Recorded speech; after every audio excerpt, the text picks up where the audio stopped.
मज़हब के नाम पर इस्तेमाल किया गया और मजहबी इलेक्शन बनाने की कोशिश की गई। ये मुद्दा लेकर मैं मुंबई हाई कोर्ट के अंदर जाने, चाहे कॉरपोरेशन का चुनाव हो, असेंबली का चुनाव हो, या लोकसभा का चुनाव हो, या ग्राम पंचायत का इलेक्शन हो, हमारे मुल्क में, हमारे देश में एक संविधान है, जो संविधान सभी धर्म, सभी समाज के लिए बना हुआ है, और जो हमारे देश की, हमारे मुल्कों की सबसे बड़ी अदालत है सुप्रीम कोर्ट। सुप्रीम कोर्ट का भी साफ तौर पर एक जजमेंट है, एक फ़ैसला है कि कोई भी इलेक्शन तुम मज़हब की बुनियाद पर नहीं लड़ सकते, मज़हब का इस्तेमाल नहीं कर सकते, मज़हब के नाम पर वोट नहीं मांग सकते। इस तरीके से साफ तौर पर एक जजमेंट है, फ़ैसला है सुप्रीम कोर्ट का। और पूरा जब जायज़ा हमने मालेगांव असेंबली इलेक्शन का लिया तो उसमें साफ तौर पर हम लोगों को नज़र आया कि मज़हब का सहारा लिया गया है, हर जगह जगह मज़हब का सहारा लिया गया। मुकम्मल तौर पर ये इलेक्शन को मज़हबी इलेक्शन बनाया गया और इसके लिए हम लोगों ने फ़ैसला किया है कि मुंबई हाई कोर्ट के अंदर इलेक्शन की पिटीशन दाखिल की जाएंगी आज के एमएलए के ख़िलाफ़, और असेंबली इलेक्शन के ख़िलाफ़ में इलेक्शन पिटीशन दाखिल करने का हमने फ़ैसला लिया है, नंबर 1। नंबर 2, जो मैयत की वोट है मालेगांव शहर में, जो म्युनिसिपल कॉरपोरेशन का रिकॉर्ड है, जो कब्रिस्तान से रिकॉर्ड आता है म्युनिसिपल कॉरपोरेशन के पास, वो वोट डिलीट होना चाहिए। डिलीट हुई, लेकिन 2000-2500 हुई, तकरीबन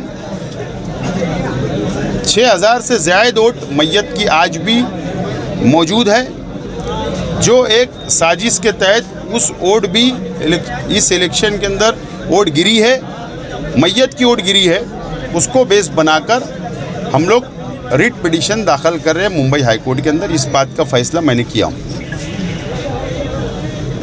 आपने जमीयत उलमा के बारे में कहा और मस्जिदों से जो वज़ू के लिए लोगों को भेजा गया, यानी वो क्या बात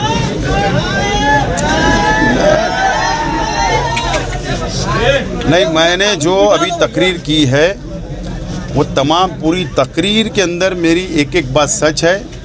अगर किसी को लगता है कि सबूत देना, और कोई दीनी तंजीम या उलमा की तंजीम, ये शहर की बाशऊर आवाम अगर मुझसे सबूत मांगेंगी तो मैं उन लोगों को भी सबूत दूंगा, लेकिन ये तमाम ही सबूत तो मैं हाई कोर्ट में देने वाला हूँ ना, वो तो मंजर आम पे आ ही जाएगा जब मैं पिटीशन दाखिल करूँगा।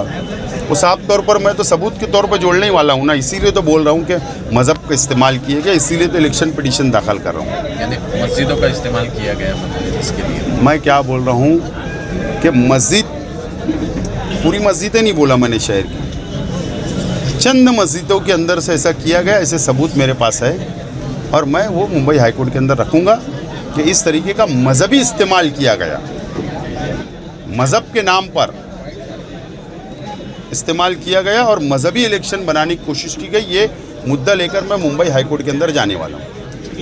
तमाम ही बातों का सबूत है मेरे पास, सबूत है, और मैं कोई भी बात हवा में नहीं बोला हूँ, सब सबूत मेरे पास है। यही रिक्वेस्ट है, तकरीर में भी कहा, आप लोगों के सामने भी बोल रहा हूँ कि तमाम ही स्कूल वालों ने, मैनेजमेंट ने अपने स्कूल का जायज़ा लेना चाहिए। अगर ऐसा हुआ है तो आइंदा ना हो, इस तरीके से मुझे आप लोग इत्मीनान दिला देवे बुलाकर। मैं थोड़ी तालीम का दुश्मन हूँ। अगर मालेगांव शहर की तारीख में देखेंगे आज़ादी के बाद से, तो मैं एक ऐसा एमएलए था 2014 से 19 तक कि जितना तालीम के लिए मैंने काम किया शायद कोई एमएलए नहीं किया। तालीम से तो मोहब्बत मैं करता हूँ, लेकिन अगर इस तरीके से अगर तरबियत दी जाएगी हमारे कौम के बच्चों को स्कूलों में, तो ये बराबर बात नहीं है। तो स्कूल के मैनेजमेंट ने जायज़ा लेना चाहिए और जायज़ा लेके उनको ताकीद करना चाहिए, और अगर ताकीद नहीं करेंगे, वो मुझको इत्मीनान नहीं दिलाएंगे, तो जाहिर सी बात है मैं ये सबूत भी मुंबई हाई कोर्ट की रिट पिटीशन में दाखिल करने वाला हूँ। मिसाल के तौर पर एक स्कूल कहा हूँ, और बाकी बहुत सारी स्कूलें हैं।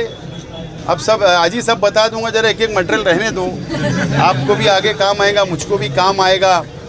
अब ऐसा है ना, मैंने कहा ना मोहब्बत में और जंग में सब जायज़ है, तो फिर मैंने भी तैयारी कर लिया हूँ।